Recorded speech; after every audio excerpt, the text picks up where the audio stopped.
Delta Corp में 30% loss है। Tata investment fresh entry, Tata investment तो लक्ष्मण जी आप फ्रेश एंट्री कर सकते हो, उसमें इतना रिस्क नहीं है। 850 आपके लिए जोन होगा जहाँ पे बेस्ट बाय आप कर सकते हो उसको।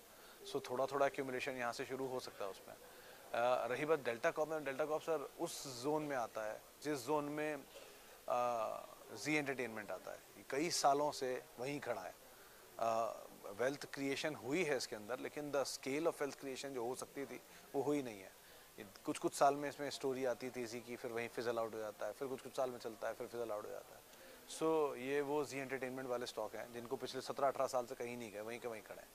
सो आम तौर पर से भी किसी से मेरी परसों वीकेंड में बात हो रही थी एक बड़े जानकार से, तो यही कह रहे थे कि HDFC ऐसे 50 मंथ मूविंग एवरेज पे आ गया था, 50 मंथ एक्सपोनेंशियल मूविंग एवरेज पे, जो 1380 था। 50 मंथ का एवरेज है वो, तो आप खुद ही सोच लो कि करीब 3.5-4 साल का एवरेज है। उस एवरेज से तो स्टॉक को घूमना ही था, वो घूम गया और घूम के चल भी गया, 300-400 रुपये चल गया। लेकिन अच्छी क्वालिटी के एसेट में आप उस लेवल पर अगर पैसा डालते हो बड़ी क्वांटिटी में, तो आप पैसा बना भी लेते हो, लेकिन अच्छी क्वालिटी। अगेन अब ये जी एंटरटेनमेंट में एप्लीकेबल नहीं है, क्वालिटी की इशू यहाँ नहीं है, यहाँ इशू है कि वहाँ इश्यूज चल ही रहे हैं कुछ ना कुछ।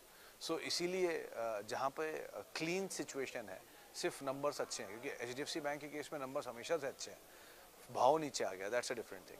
तो ऐसे जहाँ नंबर्स अच्छे हैं और वो स्टॉक नीचे कहीं करेक्शन नहीं मिल रहा है, तो फिर भी आप एक बार कोई कॉल ले सकते हो। लेकिन जहाँ नंबर भी खराब है और बाकी मैनेजमेंट इश्यूज भी चल रहे हैं और उनमें ये स्टॉक नीचे मिल गया, तो आप ये कॉल नहीं ले सकते। सो बहुत पिक एंड चूज करने की ज़रूरत है इस तरह के स्टॉक्स में। लाइकवाइज डेल्टा कॉर्प भी आपको ध्यान रखना होगा।